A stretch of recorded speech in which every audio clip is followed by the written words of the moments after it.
Assalamualaikum warahmatullahi wabarakatuh. Dalam video ini, saya akan membahas bahasa Pidgin dan Kreol. Apa sih bahasa Pidgin dan Kreol itu? Pertama, bahasa Pidgin. Pidgin adalah bahasa bantu atau sementara yang terbentuk ketika dua kelompok dengan bahasa yang berbeda mencoba untuk berkomunikasi. Pidgin muncul ketika tidak ada bahasa umum yang dipahami oleh kedua belah pihak dan biasanya digunakan dalam konteks perdagangan atau koloni. Bahasa Pidgin biasanya memiliki tata bahasa yang sederhana dan kosakata yang terbatas. Selanjutnya yaitu bahasa Kreol. Kreol biasanya berkembang dari Pidgin setelah beberapa generasi ketika bahasa tersebut menjadi bahasa ibu bagi suatu komunitas. Kreol mengalami perkembangan tata bahasa yang lebih kompleks dan kosakata yang lebih luas. Hal ini terjadi karena bahasa tersebut mulai digunakan dalam konteks kehidupan sehari-hari, termasuk dalam keluarga, pendidikan, dan komunikasi antar generasi. Secara tegas, Pidgin dan Kreol adalah variasi bahasa baru yang berkembang dari kontak antara variasi bahasa Eropa non-standar kolonial dan beberapa bahasa non-Eropa di sekitar Atlantik dan di Samudra Hindia dan Pasifik selama abad ke-17 hingga ke-19. Pidgin biasanya muncul di koloni perdagangan yang berkembang di sekitar benteng perdagangan atau di sepanjang rute perdagangan, seperti di pantai Afrika Barat. Bahasa Kreol mungkin tidak digunakan secara luas untuk berbagai bahasa hingga akhir abad ke-18. Penggunaan tersebut mungkin telah dimulai oleh orang-orang Eropa metropolitan untuk mencabut hak pilih beberapa jenis bahasa kolonial mereka. Tidak jelas bagaimana istilah tersebut hanya dikaitkan dengan bahasa daerah yang digunakan, terutama oleh keturunan orang non-Eropa. Meskipun demikian, beberapa penutur bahasa Kreol atau Pidgin benar-benar percaya bahwa mereka berbicara dalam dialek leksikator mereka. Yang ketiga, yaitu perkembangan dan pengaruh. Bahasa Pidgin maupun Kreol memainkan peran penting dalam sejarah linguistik dunia, terutama di wilayah yang pernah mengalami penjajahan atau perdagangan internasional intensif. Saat ini, banyak bahasa Kreol yang diakui sebagai bahasa resmi atau penting di negara tertentu, seperti di Haiti atau Mauritius. Perkembangan teknologi, urbanisasi, dan pendidikan juga mempengaruhi bahasa-bahasa ini. Beberapa bahasa Pidgin dan Kreol mulai mendapatkan status yang lebih resmi. Misalnya, Tok Pisin di Papua Nugini dan Creole Assisian di Haiti. Selanjutnya yaitu kreolistik dan linguistik umum. Studi tentang aspek struktural bahasa Kreol belum memberikan informasi bagi linguistik umum, di luar pokok bahasa referensi waktu dan konstruksi kata kerja serial. Misalnya, studi tentang lektal kontinu memiliki potensi ini, tetapi sedikit yang telah dilakukan oleh para Kreoler untuk menunjukkan bagaimana temuan mereka dapat diterapkan pada bahasa lain. Sifat campuran mesolek, varietas peralihan yang menggabungkan fitur dari akrolek dan basilek seharusnya telah memberikan informasi kepada linguistik umum terhadap kekeliruan mengasumsi sistem tata bahasa monolitik. Namun, sedikit yang telah dilakukan pada pokok bahasa tersebut. Demikian pula Perdebatan tentang asal-usul bahasa Kreol dan memberi informasi kepada linguistik historis tentang pentingnya berbagai kondisi eksternal terhadap perubahan bahasa. Meskipun kurangnya konsensus di antara para kreolisme dapat dijadikan alasan umum atas kegagalan ini untuk memengaruhi linguistik umum. Ketidakpedulian yang mengkhawatirkan dari para ahli bahasa teoritis, khususnya mereka yang terlibat dalam teori tipologi dan universalitas, merupakan alasan yang lebih penting. Konsensus tidak dapat diharapkan dari kreolisme sebagaimana halnya dari subbidang linguistik lain atau disiplin ilmu lainnya. Akan tetapi, dalam konteks kontak bahasa yang lebih luas, termasuk perolehan bahasa kedua, studi tentang asal-usul Kreol khususnya telah memberikan inspirasi. Selanjutnya yaitu karakteristik bahasa Pidgin. Bahasa Pidgin umumnya memiliki struktur gramatikal yang lebih sederhana dan kosakata yang lebih terbatas dibandingkan bahasa sumbernya. 1. Tata bahasanya sederhana. Bahasa Pidgin cenderung memiliki struktur gramatikal yang sederhana, dengan sedikit aturan fleksi dan kata bantu. 2. Kosakatanya terbatas. Kosakata bahasa Pidgin biasanya berasal dari bahasa sumber utama, dengan penambahan kata-kata baru untuk kebutuhan komunikasi. 3. Variasi dialek. Bahasa Pidgin memiliki variasi dialek yang signifikan karena dipengaruhi oleh bahasa sumber dan latar belakang penuturnya. 4. Tidak memiliki status resmi.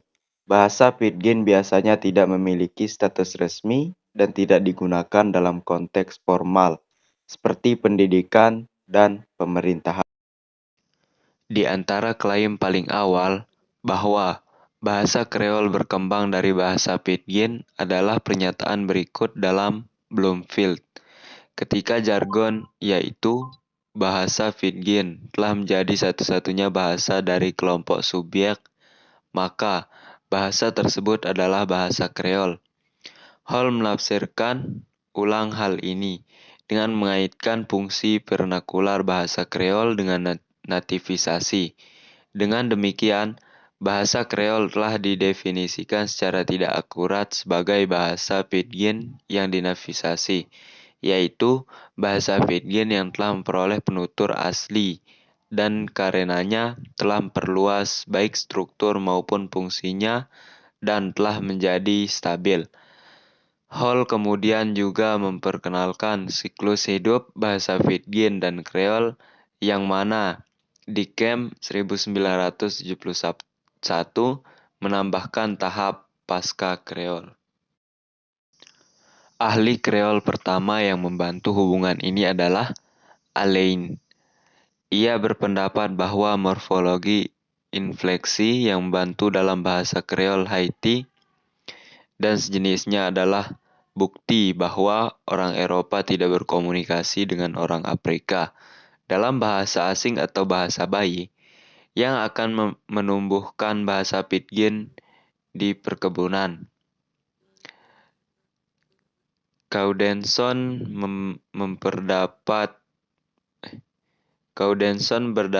berpendapat bahwa komunitas perkebunan didahului oleh rumah-rumah pertanian, tempat para budak sebelumnya menggunakan aproksimasi mesolektal dan Lesikivier Eropa, bukan Pidgin. Seperti beberapa sejarah ekonomi, literatur sejarah sosial ekonomi menunjukkan bahwa di koloni-koloni Amerika Utara, orang kulit hitam Kreol berbicara dengan fasih menggunakan Lexikivier. Dalam iklan tentang budak yang melarikan diri di koloni-koloni Inggris di Amerika Utara, bahasa Inggris yang buruk biasanya dikaitkan dengan budak-budak yang diimpor sebagai orang-orang sebagai orang dewasa dari Afrika. Buk-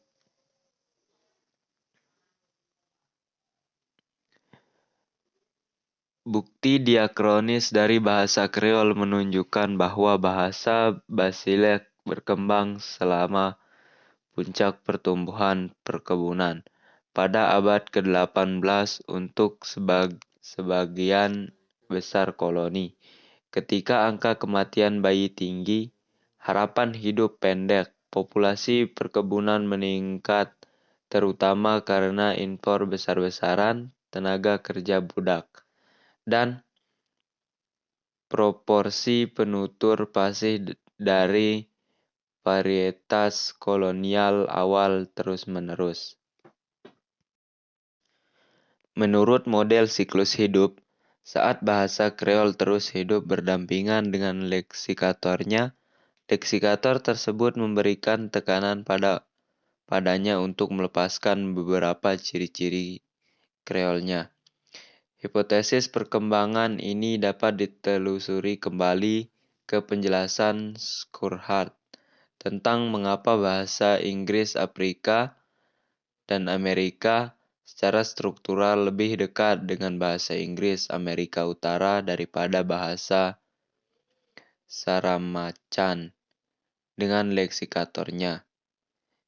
Hidup berdampingan dengannya di Amerika Utara dan tidak adanya kontak berkelanjutan seperti itu di Suriname, Dikem, dan beberapa Kreol yang mengikuti hal yang sama. Misalnya, Record membangkitkan kembali posisi tersebut dengan menggunakan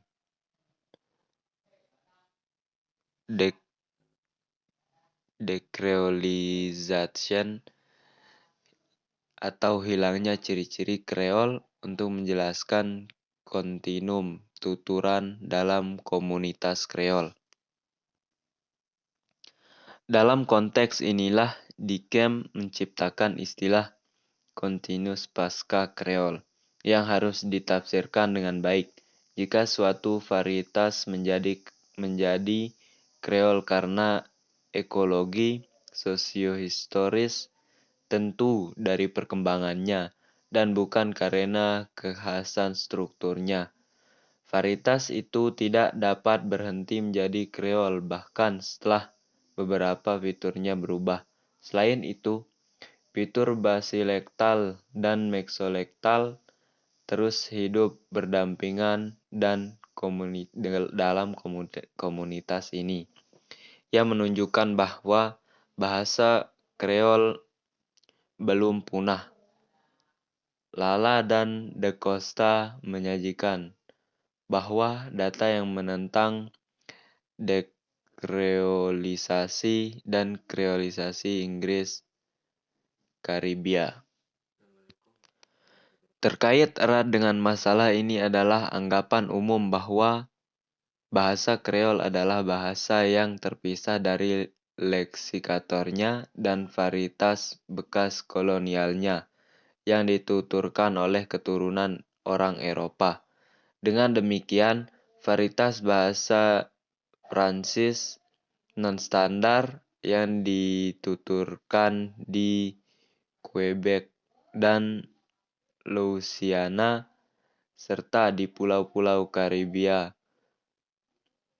dianggap sebagai dialek bahasa Perancis, bukan Kreol. Demikian pula varietas bahasa Spanyol dan Portugis non-standar dunia baru tidak dianggap sebagai Kreol, meskipun ada kesamaan struktur yang ditunjukkan dengan Kreol dengan leksikator yang sama.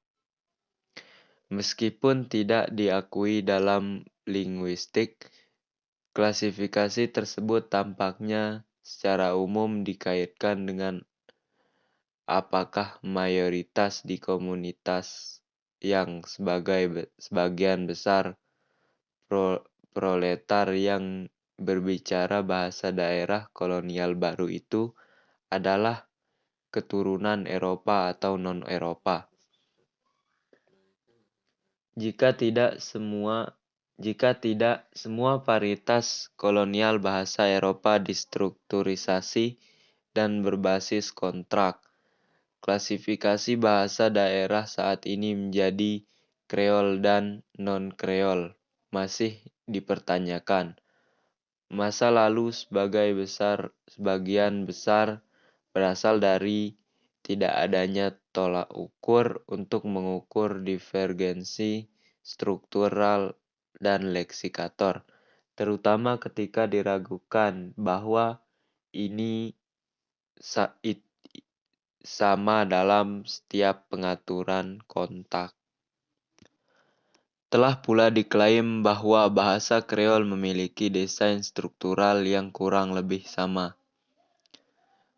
Posisi ini sama kontroversialnya dengan klaim bahwa bahasa Kreol lebih mirip dalam ekologi sosiohistoris pengembangannya, atau bahkan klaim yang lebih baru bahwa ada prototipe bahasa Kreol yang berbeda dengan yang lain dalam berbagai cara. Fakta bahwa hanya menggunakan segelintir prototip untuk kategori struktural bahasa Kreol umum menunjukkan bahwa sebagian besar dari mereka tidak memiliki serangkaian fitur penentu yang sama, sehingga fitur-fitur tersebut tidak dapat digunakan untuk membedakan sebagai jenis bahasa yang unik. Di sisi lain, varietas dalam fitur struktural bahasa Kreol yang dileksikalkan oleh bahasa yang sama berkorelasi dengan variasi dalam ekologi linguistik dan sosiohistoris. Mungkin hanya ini yang dapat saya sampaikan, kurang dan lebihnya mohon maaf. Wassalamualaikum warahmatullahi wabarakatuh.